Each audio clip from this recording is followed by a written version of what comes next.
全线反击！全线反击！全线反击！给我狠狠的打！同志们，我们要为旅长报仇啊！冲啊！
28师退下来了。鸣枪示警，鸣枪警告，鸣枪！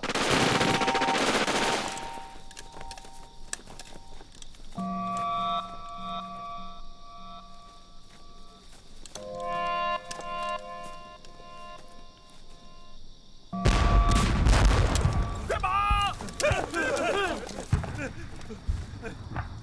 射击！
一群废物！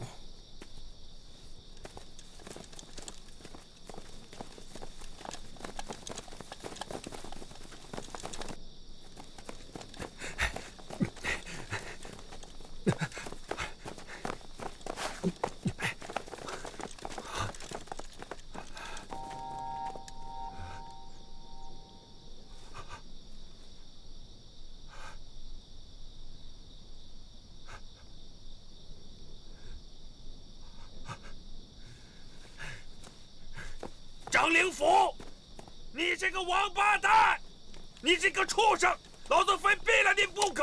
吕座，吕座，吕座，吕座，张灵甫，吕座，我毙了你！吕座，我跟你没完！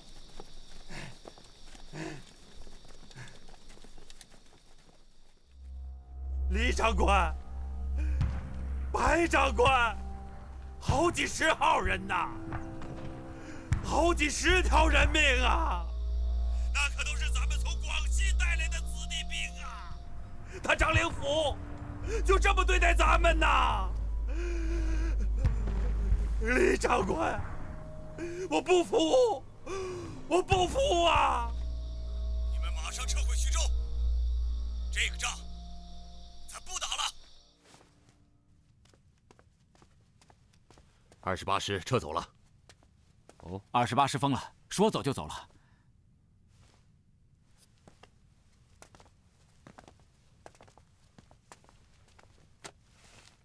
现在张灵甫的侧翼已经完全暴露，打反击啊！接范涛。是。接范涛。司令员。范涛，现在74师的左翼已经完全暴露，你们靠上去，给我狠狠的打！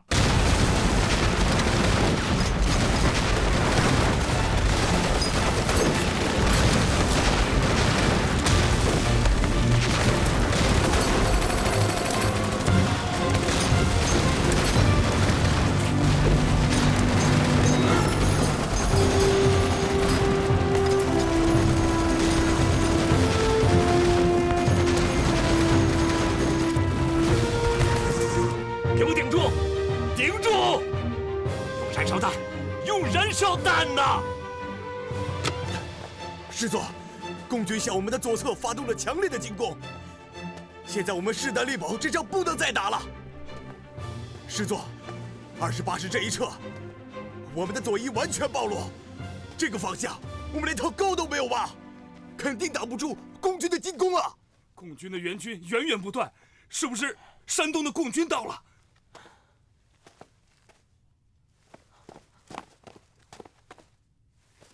师座，师座，下决心撤吧，再晚就来不及了。师座，师座，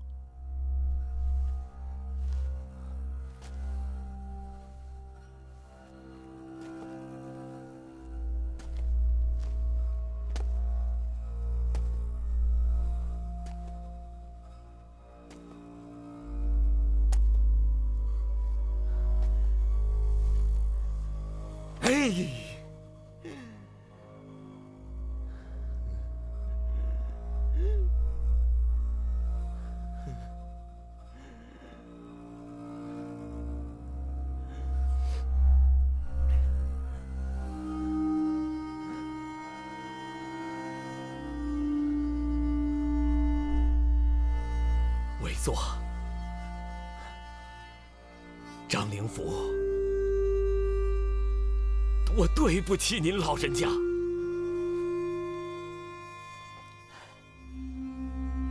撤。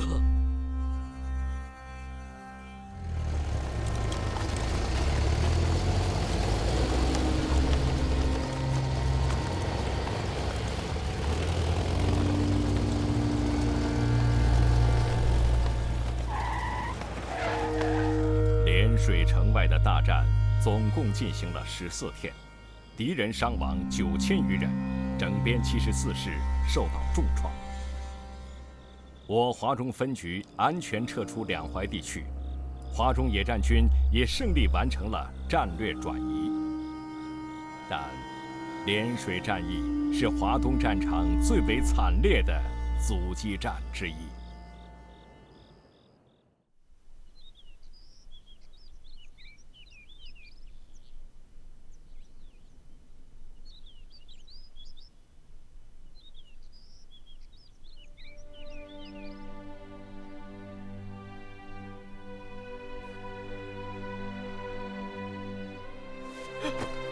旅长，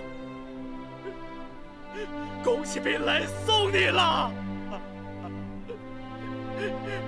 是我不好，没有保护好你。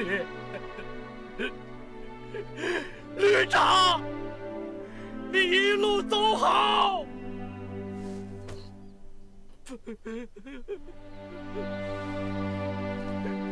旅长，旅长，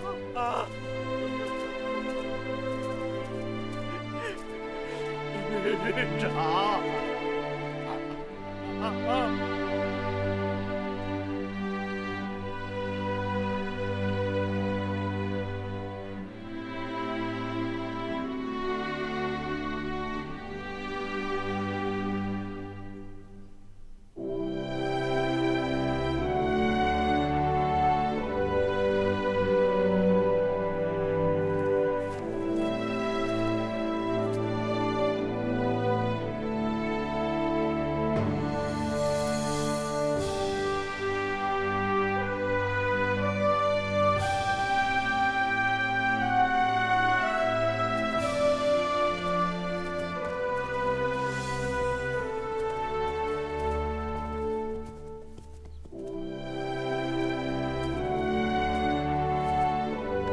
多保重，杨和尚。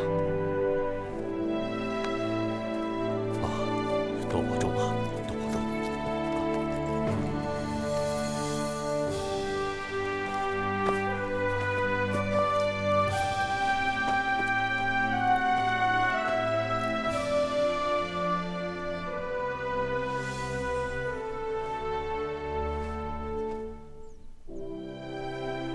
亲爱的战友们，再见了，我会回来的，我会回来和同志们在一起的，我一定会回来的。驾！撤！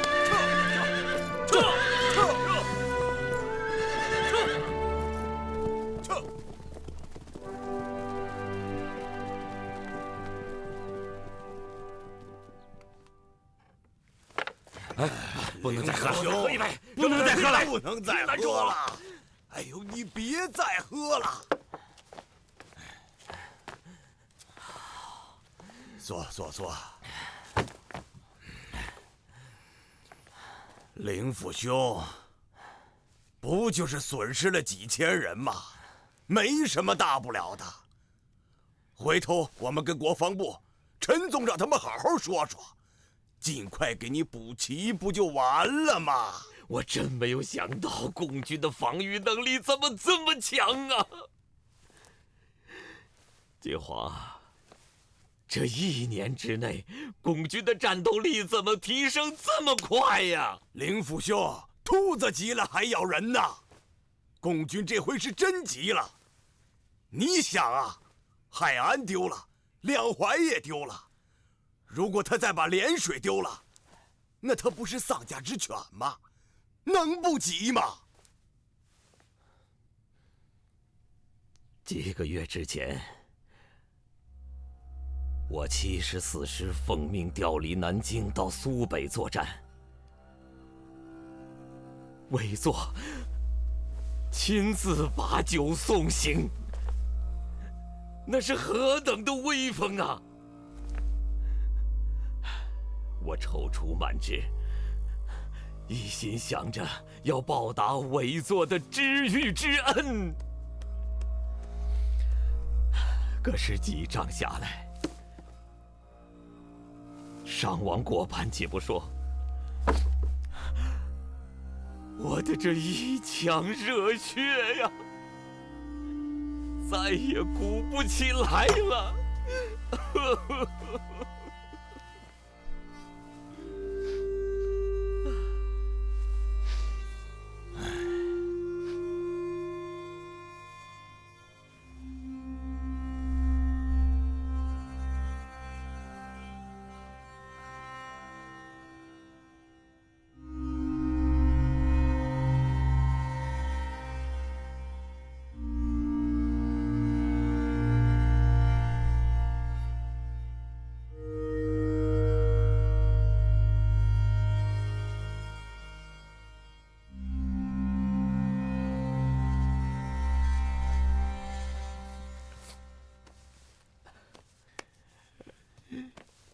继皇兄，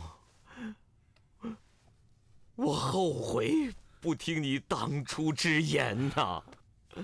是共军的战术太厉害了。哎，无论是战略和战术，共军都比我们强。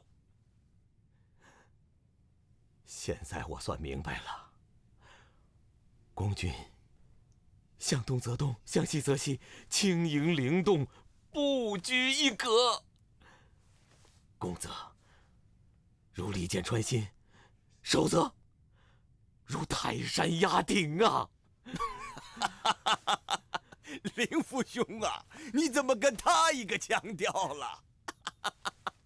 唉，仗再这么打下去，用不了2年，我们都要死无葬身之地了。林甫，你醉了。继皇啊，说说，咱们还有什么办法？什么办法？我们还是有办法的。第一，从现在开始，再也不能轻敌了。什么2个月、3个月就能打败共军？全他娘的都是痴人说梦！对，现在党国必须全面动员起来，再也不能躲在大城市里纸醉金迷，成天就想着升官发财、搞姨太太。对呀！还有第二，必须把那些个只会吹牛拍马、行贿受贿的饭桶草包们，都从重要的岗位上统统的都拉下来。对，你换上那些真正能打仗的人。第三，我们一定要调整战略，要放弃一些城市，要把集中兵力当成我们的首要战略问题来考虑。对，还有把粟裕搞掉他。说的有道理。我说继皇兄，你也醉了。你提出的这些方法，那不是要搞一场革命吗？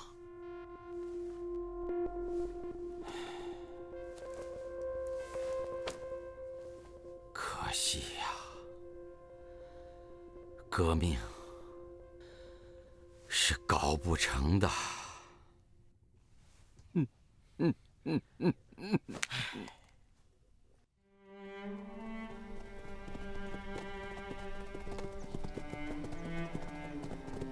老苏，守住了涟水，梁淮失守之后的被动局面，总算可以稳定下来了。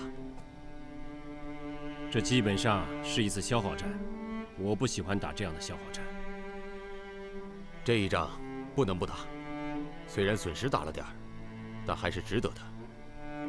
保住了涟水城，掩护了华中机关的转移，而且打得74师元气大伤。我们自己也积累了打硬仗、打恶仗的经验。更重要的是，把形势暂时稳定下来了。全军起码可以争取到1个月的休整时间。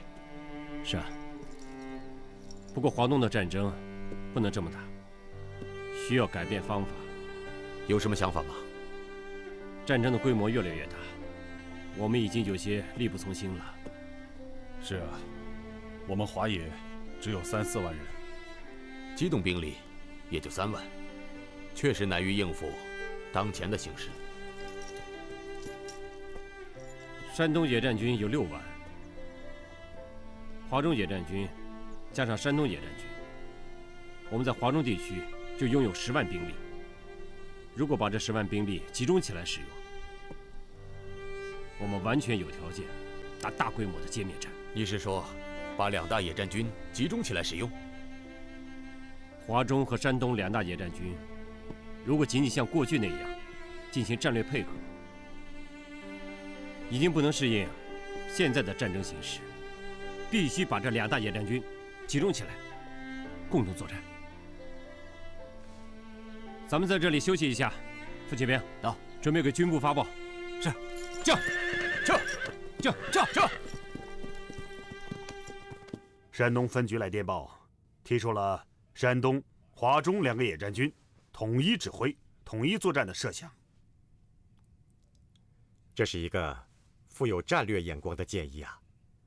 这2个野战军相距不远呢，本来呢，就是同属于一个地区，统一指挥、统一作战，就会形成一个统一的华东战场。这对于我们南线作战是非常有利的。这是一个高瞻远瞩的建议啊！我完全赞成。我的意见呢，等条件成熟的时候，索性把2个野战军呢合并起来，搞一个指挥部，不要搞2个指挥部啊！2个指挥部打起仗来不方便呐。两野合并的问题就这么定下来了。合并之后呢，改编成华东野战军，在陈毅同志的领导下，大政方针呢，由陈毅、张鼎丞、邓子恢、曾山、粟裕、谭震林等各位同志共同来决定。战役指挥嘛，就交给粟裕负责。你们看怎么样啊？很好，我看可以。陈毅同志也有这个建议。2军合并啊，是一个重大的战略决定，对华东战场，对全国各大战场，都会产生深远的影响。气可鼓而不可泄。2军合并的第1仗，必须打胜，而且一定要打胜。各位，华东共军经过数月来的严重打击，人数锐减，弹粮匮乏，疲惫不堪。最后消灭华东共军的时机已经成熟。在委座的亲自主持下，经过反复研究酝酿，华东战场的战略方针已经形成。华东战场兵分4路，大军所至，绵延数千里，涉及苏、鲁、皖、豫数省。这是一场亘古少见的大战。我辈军人此时不奋起扬威，更待何时？我相信，有委座的英明决策、天才调度，有各位将领的果敢指挥，我国军将士必奋勇争先，以雷霆万钧之力，一举消灭华东共军。是。现在敌人已经进入。政委，老苏，华中分局的同志们询问你的身体情况。没什么大事儿。政委，替我给他们回个电报，谢谢同志们。你是不是需要到后方去休息几天？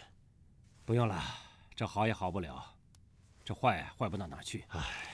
战争结束后啊，送你去苏联，把子弹和弹片取出来，要不然早晚要坏事。是啊，战争结束了，我的任务也完成了。老傅，接着说。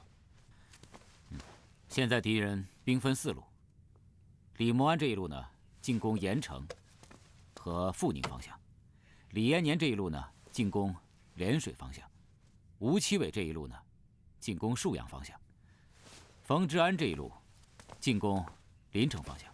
重点是沭阳这一路，对我们的威胁最大。是啊，这一路是由胡琏的整编第11师和戴之奇的第69师组成。张灵甫、胡琏、戴之奇是蒋军阵营里最反动的家伙，他们的部队在敌人军中也是最强的。必须打掉这一路，我们才能够顺利的和山东野战军会合。老苏，你怎么不说话？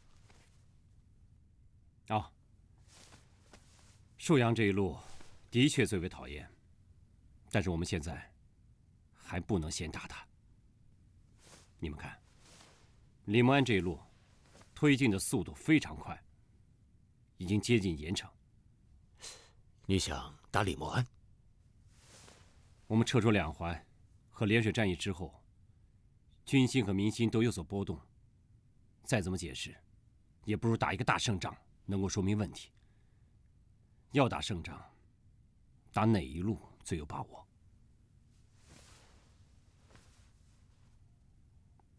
当然是打李默安了。这一路，第1梯队是由李天霞的整编83师和李铁牛的第65师组成。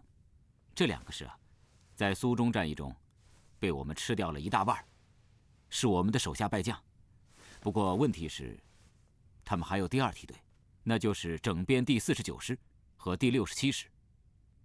还有一个原因，目前情况下，我们不能轻易放弃盐城。首长，电报。老索，中央的判断和你的完全一致，中央命令我们组织盐城保卫战。那我有点不明白了。从前中央和毛主席对于组织城市保卫战，那历来是不感兴趣的，从不计较一城一地的得失。哎，最近是不是有点变了？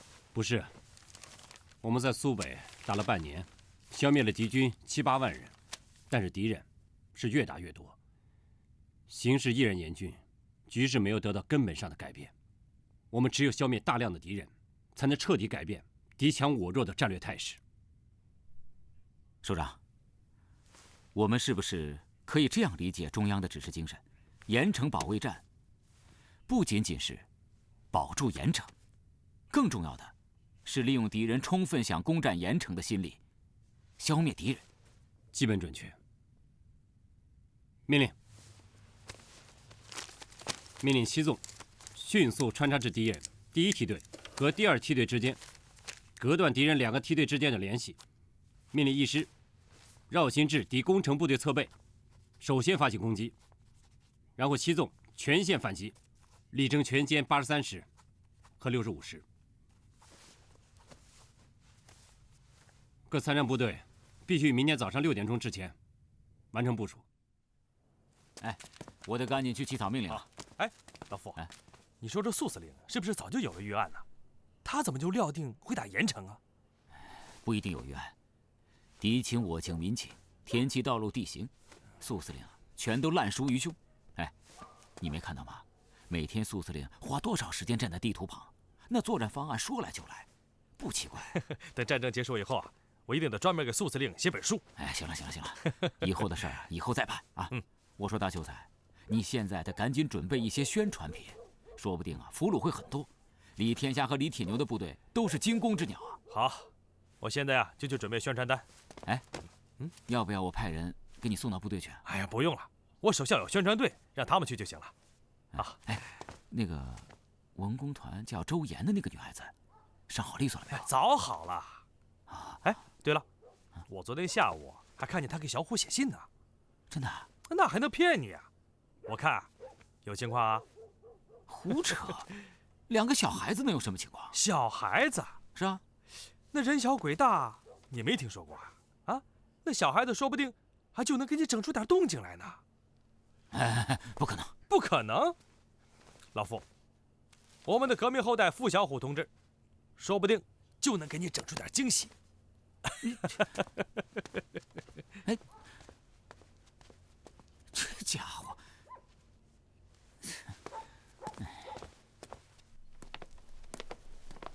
丁兄啊，你对这次华东战略是怎么看的？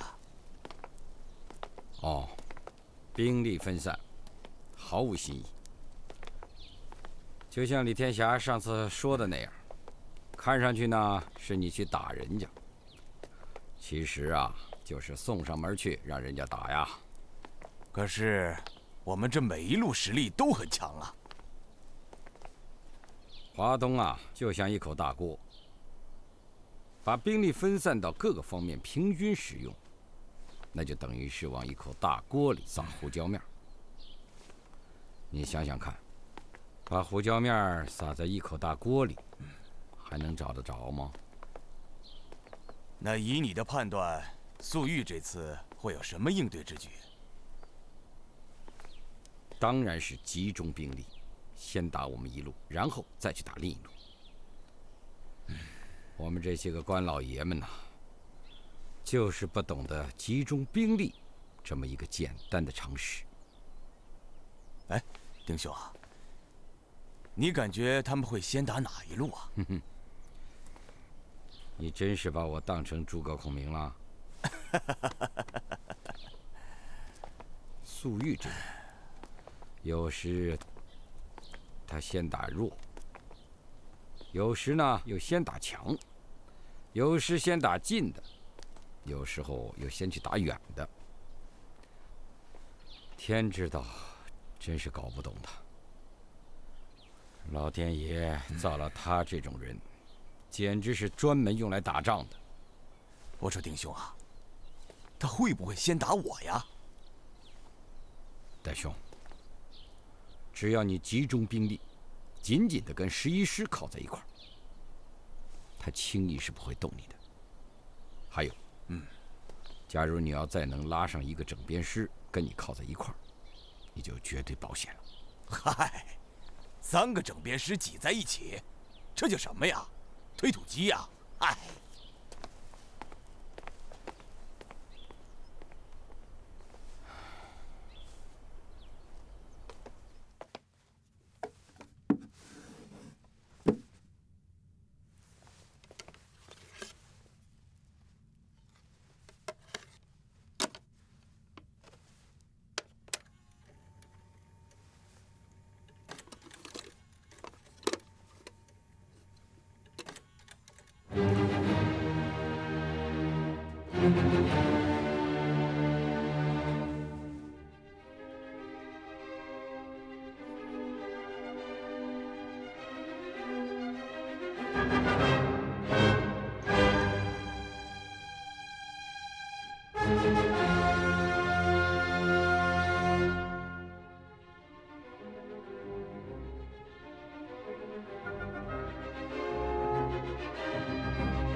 司令，政委，齐纵昨天夜里与整编65师遭遇，65师一见是我们主力部队，丢下83师就跑。李天霞一看65师跑了，也带着83师赶紧跑。哎呦，他们跑得可真快啊！我1师啊，紧赶慢赶，也就抓住了敌人一个尾巴。煮熟的鸭子就飞了。哎，就是，哎，你说这叫什么鸟部队啊？哎，怎么一打就溜啊？啊，我们又白忙活了。哎，也不白忙活，我们至少歼敌6000多呀。算了，刘喜儿，首长，给我收拾东西，准备出发，去同军长会合。是。傅启平，哎，告诉随行的同志们，把脸洗干净，换上干净衣服，这衣服破了的要补好，不然军长要是骂他们，我可不替他们说情啊。是。政委，我要走了，你要留在地方工作。本来我想拿李天霞或者李铁牛给军长做见面礼，现在2个都跑了，你看，你有什么好办法没有？哎，4中队刚刚破译的69师师长戴之奇的那份电报，是不是可以给军长做见面礼啊？哎，我也正在琢磨这个戴之奇呢。对，哎，这就叫英雄所见略同啊！政委，保重。见了军长，替我问好。好。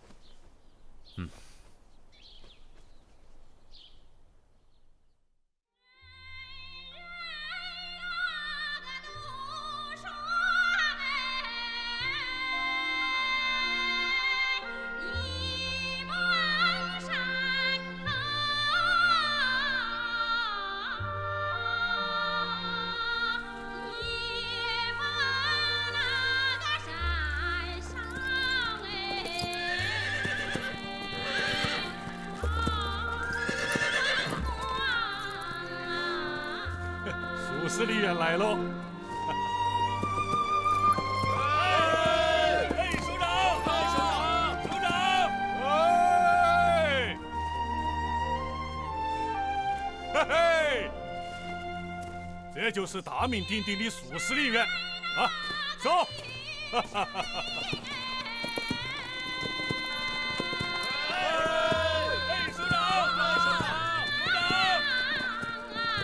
陈营长，哎呀，老总，你好，老伙计，我来了，来了好，来了好啊！我都等你们半天了，我那个肚皮啊都等饿了。哎，对了，这就是苏玉，大名鼎鼎的苏司令。首长好，不敢当，不敢当，我这两下子还不都是跟陈局长学的吗？哎呀，这叫青出于蓝而胜于蓝。哎，我这个老师啊，现在老了。哎，最近身体怎么样啊？听说你经常犯那个头痛病。在军长面前，我哪有身体不好的资格呀？哎，这叫啥子话哟？好就是好，不好就是不好，实事求是嘛。你要好好保重身体哦，还有大仗等着你去打。好，走。走，请首长。同志们，现在宣布中央的决定。中央决定啊，山东野战军与华中野战军合并，成为华东野战军。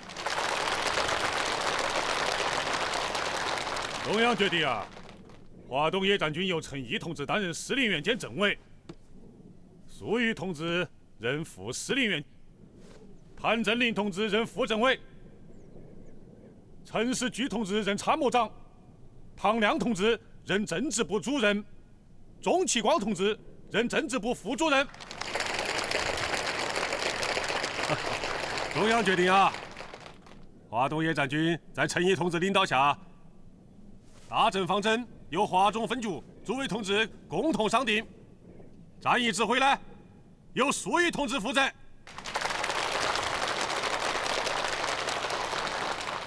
大家不要忙到鼓掌哦。这两天啊，毛主席一口气啊来了5封电报。为啥子要来5封电报呢？毛主席对我们的情况有点不放心呢。毛主席命令啊，2个野战军合并后的第一仗，只许大胜，不许大败。可是啊，来了28个旅的国民党，蒋介石的5大主力，有2个到了我们这儿来了。针砭其实事实，你们晓得吧？张灵甫的那个师，刚刚在涟水城下同粟裕同志大战了14天呐，厉害得很呐。针砭时一师你们晓得吧？就是胡烈那个师，就是原来的18军啊，陈诚的看家部队，号称是世界上装备最精良的陆军部队。胡琏他既是针砭军的军长，又是针砭师的师长，还有针砭的第69师，也就是从前啊出了名的99师。师长戴志奇，你们晓得吧？3青团的中央委员，开口闭口就骂我们是共匪、土匪，人家喝过洋墨水，不把我们放在眼里哦。我就不信，他有啥子了不起啊？有没有啥子本事？我们战场上见。他人多是不是？人多有啥子了不起？我们华东各个根据地里面有2000万全力以赴支持我们的老百姓，他们的人有我们多吗？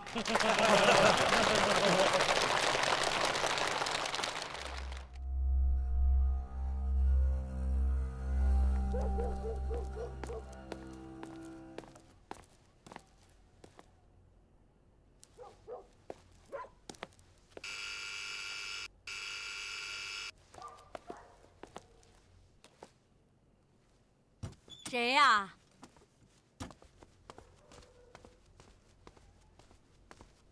你好。请问您是？哦，我是国防部的，我姓丁，同陈先生约好的。哦，丁先生啊，我听陈先生说过。来，进来。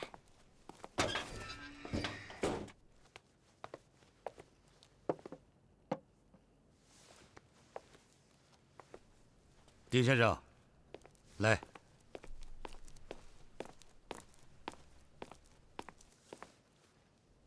陈先生好。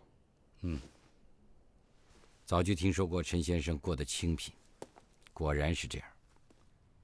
啊，家里小孩多，不过温饱足矣。哎，丁先生，来坐。谢谢。你大概听说过，我一向是不在家里办公的。我知道。如果不是杜长官和李长官都给先生打了电话，先生是不会在家里见我的。你有什么事儿，请说吧。陈先生，我想见委员长。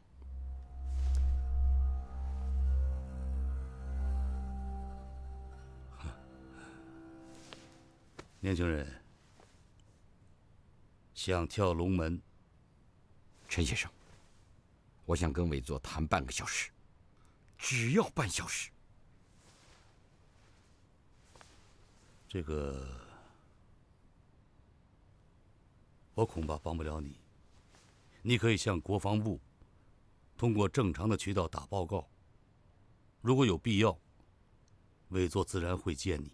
可是，好了，我还有事儿，你请回吧。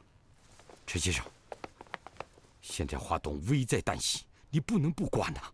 我确实有重要的军情要当面向委座汇报。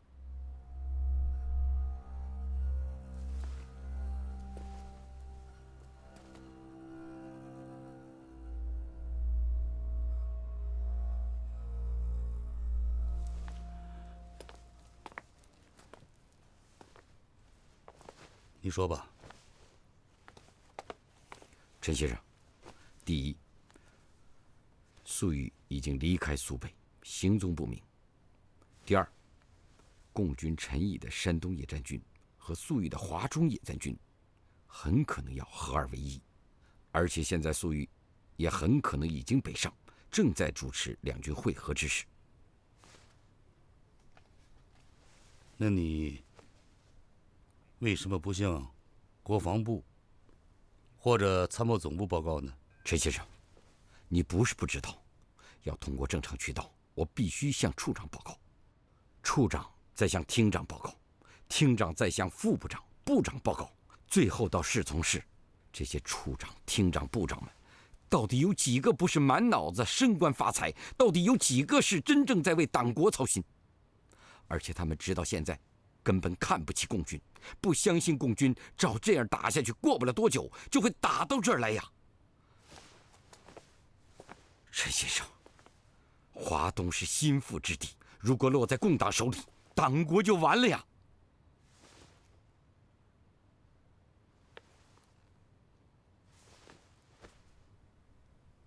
丁先生，你回去吧。这件事儿我安排，你在家里等我的消息。谢谢陈先生，多谢陈先生。同志们，4路敌军之中，我准备先打宿迁这一路，先打戴之奇的整编69师，再打胡琏的整编11师。为什么先打这一路？因为他最反动，打内战最积极，他一心想抢占头功，现在已成突出之势。特别是戴之奇的整编69师，更是骄横不可一世。前天我们收到情报，戴之奇打算不等胡琏赶到，率先向新安镇发起进攻。打的就是他，就是对。这是我和陈老总共同商量后决定的。两军会合后的第一仗啊，一定要打赢，不能打败。毛主席已经连续强调了5次了，哎，大家明白不明白啊？党中央和毛主席明确指出，战役指挥叫粟裕同志指挥。哎，大家晓得是为啥子啊？这是我陈毅向中央建议的。嘿嘿，我为啥子要建议啊？因为啊，早在井冈山时期啊，我就跟粟裕同志在一起。抗战时期呢，我们俩也在一起。我对他呀是非常的了解哟，而且对他有完全的信心呢。党中央和毛主席对粟裕同志也有完全的信心呢。老总，所以以后啊，在战役中啊，粟裕同志的指示就是我的指示，粟裕同志的命令也就是我陈毅的命令。哎，列克马虎不得啊！我晓得呢，在我们山野有很多老革命、老资格啊，嘿，有很多人早在红军的长征时候啊，就是军长、司令。哎，我今天警告你们啊，以后在术士的面前，千万不要摆那个老资格，搞那个啥子啊老油条作风啊！报告，陈老总。哎，我说傅延代，你怎么现在才来啊？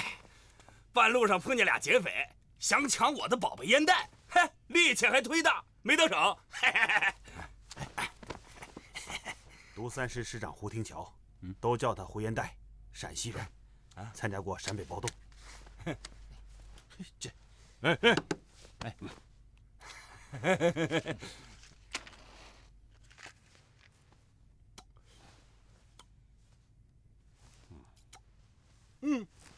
你们哪个是粟裕呀？啊，我是粟裕。哎呀，天天听他们说粟裕呀，粟裕呀，原来就是你呀！不错。哎呀，你怎么这么瘦啊？啊，白面书生啊！回头让我请个员给你送俩馍馍去。傅延代，哎，老总，你放肆！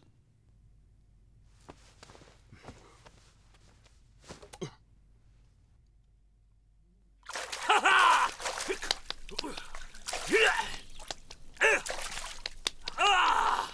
痛快痛快！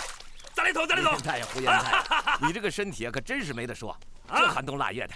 哎呀，要是我呀，我可不敢呐！啊，那当然了。倒水！我可告诉你啊，看，白狗子、小日本在老子身上留了这么多窟窿眼，没事儿。喝酒、打仗、娶婆姨，咱样样不耽误。哎，你小子运气好，没伤着要紧地儿。听说新来的苏司令员脑袋受过伤，到现在还经常闹头痛，一闹起来动都动不了。负过伤就头痛，那不是太娇气了吗？告诉你，打起仗来那可是要斗真格的。啊！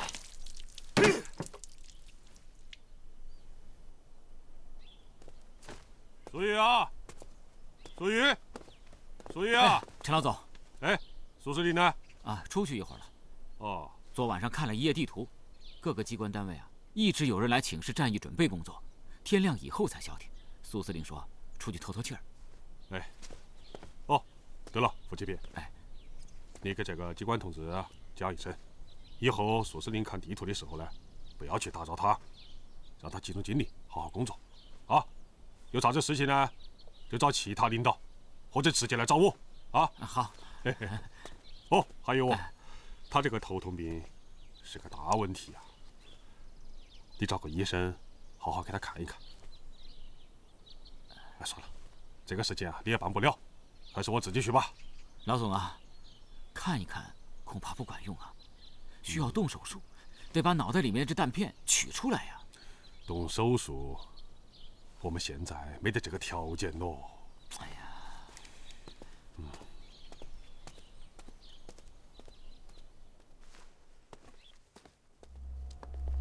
刺绣啊，你告诉我，是政治重要还是军事重要啊？在后方，政治重要；在前方，军事重要。陈先生，对不对啊？军事是手段，当然，政治重要。不，你们都错了。不管是在前方还是后方，军事最为重要。有了军事，才有政治，没有军事，政治根本连搭台唱戏的地方都没有，是不是啊？政治家只不过是军事家雇来的一群戏子。哼。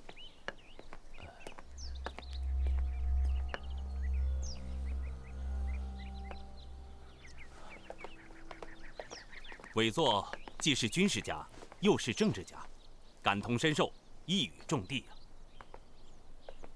张灵甫一口气杀了广西部队几十个人，桂系很有意见呐。这件事，你和李宗仁、白崇禧商量过吗？已经谈过2次，最近快要开国大了，他们都很忙，也没时间多谈。各方诸侯，现在是你方唱罢我登场。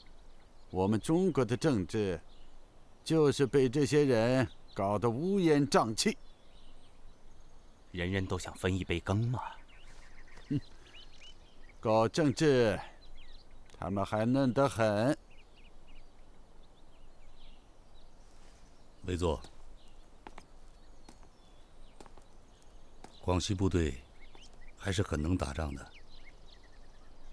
现在在华东战区，广西部队很多，我们应该和他们商量好，协作好。陈先生，现在谁都不可靠。桂系方面坚持要处分张灵甫。不，张灵甫要表彰。桂系部队自称自己能打仗，这件事他们自己要感到羞耻。子修啊，国大即将召开，这就是政治。政治这场戏想唱得好，还要看军事这个台子搭得好不好。现在华东局势，我们投入了大量的军事力量，你们看还有没有问题啊？华东方面总体上还是不错的。几个月来，我们的控制区已经大为扩大，苏北各重镇大部分已被我夺取。有情报显示，苏北共军损失惨重，溃不成军，已不能再战，打算向山东逃窜。这就是说，军事上解决苏北的目标很快就可以实现了。下一步就是政治方面了。肥区的清理、县乡政权的建立，这些方面的事情，现在也应该着手进行了。陈先生，你考虑一个办法，找陈立夫去办吧。委座，那我就告辞了。子修啊，你去忙吧。是。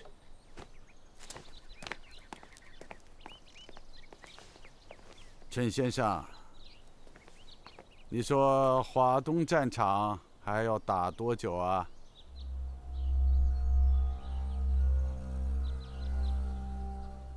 关于华东的问题，依我之见，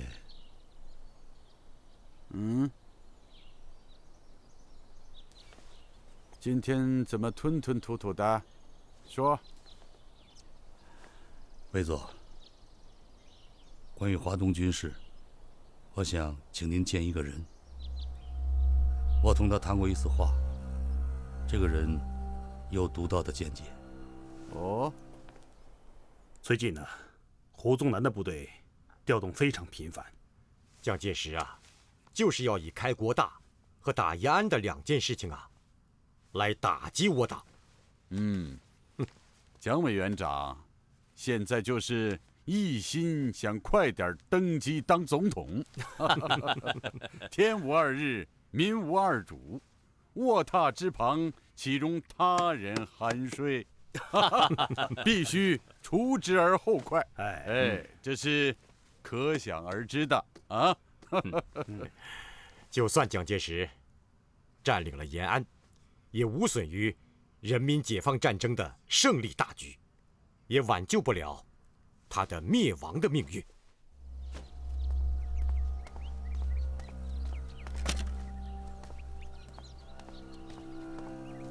你请坐吧。是。陈先生，你也请坐吧。年轻人，我听说你在国防部研究华东军事。是的，委员长。坐下说。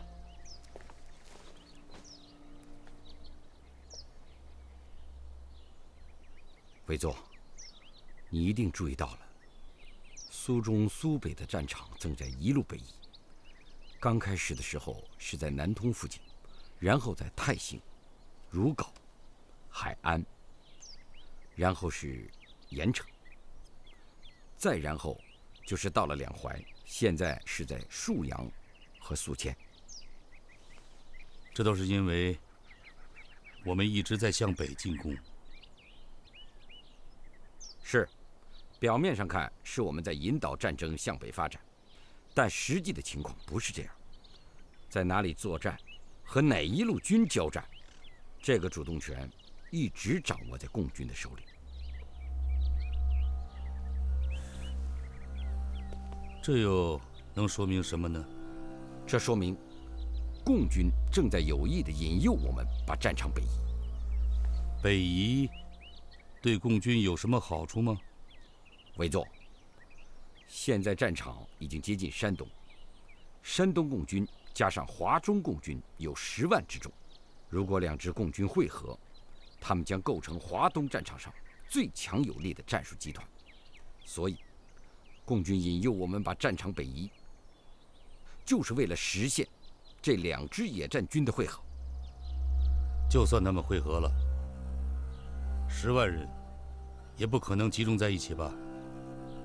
怎么会是一个战术集团呢？共军和我们不同，集中使用兵力的作战原则，在他们那里是至高无上的。共军10万兵力，虽然分散在几百里范围内，但是他们要集中兵力攻其一点，只需要1、2天的时间就可以完成调度。目前我们的战术集团没有一个能够抵抗住这么强大的攻势。苏中共军苦战数月，独立难支，已经是溃不成军。难道你不知道吗？委座，我根本不相信这个情报。据我的观察和研究，粟裕的部队在经过数月的战斗之后，他们已经从3万多发展到4万多人，而且在战场上，他们获取了我们大量的装备。现在他们的主力部队的装备水平已经接近我国军，而国军对目前战局的判断实在是太乐观了。你到底要说什么？委座，山东共军和华中共军如果会合，华东战局将会产生一个巨大的变化，我们一定要尽快拿出对策呀！难道我们没有对策吗？委座，我们的交通线拉得过长，牵制了大量的机动兵力，而且我们华北战场上战略模糊，战术陈旧，还缺少多谋善断的主帅。如果共军会合之后，必将产生一个战略转移。哦，那会往什么地方转移啊？他们在战略上会变得更加主动，会主动地向我们发起更加强有力的攻击。难道共军能对我们构成威胁吗？你能相信共军这个实力吗？共军虽然顽劣，但是他能以卵击石吗？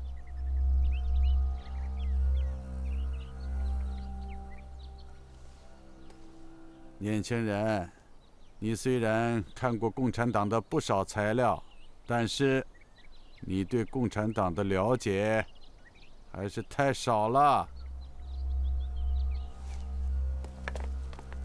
委座，华东不能这么打呀！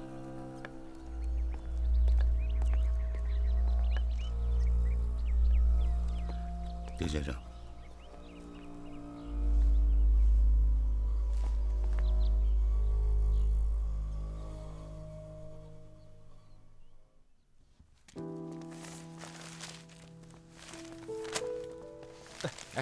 来，我就贴这儿了。好。慢点，别撕了。来，我跟大家说一下啊。5万分之一的战场地图挂那边。哎，那个我看看啊。对，这是挂那边的。哎，好嘞。20万分之一的战区地图挂在那边。行。 50万分之一的战场地图挂在这边。是。这是100万分之一的全国地图挂在这儿。是啊。要挂这么多啊？这是苏司令员的习惯。哎，你们要把位置记好了啊。是。以后就这么布置。哎，处长，苏司令打仗的时候脾气大不大？有的首长平时挺好，可是打起仗来就火冒三丈。苏司令啊，打仗的时候啊不爱说话。哎，我说啊，你们要把作战前后的各种资料都要分门别类的保存好，司令员呢随时都要查看。再有呢，就是作业要认真细致，啊，要求最高标准，就是错一个小数点，司令员也能看得出来。啊，开始布置吧。是。哎呀，来，看看我们的指挥所。哎呀，老总、司令员，你们都来了，这里边乱得很，还没布置好呢。哎呀，这可是个神仙清修的好地方啊！是哪个发现的？这里比较偏僻，离前线也比较近。它的名字叫三圣庙，是儒释道合为一家呀。古代的圣人也靠大团结呢，在圣人面前只会打仗，一定会心情舒畅哦。那老总来首诗吧。哎呀，诗嘛，等打完胜仗再写吧。现在先写副对联挂起来，我出个上联，你来接个下联。哎呦，恐怕我对不好。上联是风起云涌惊天地，这下联嘛，山呼庙应不骑兵，怎么样？山呼庙应不骑兵。哎呀，字面上马马虎虎啊，但这个含义呢，还是比较贴切的。老总，那就再给个横批吧。横批就是啊，苏北大捷。哟，这个恐怕得等打完仗才能挂出来了。哎，不，现在就挂，苏北大捷啊，一定要打出来，也一定能够打出来。来，老夫拿支笔，马上写。好。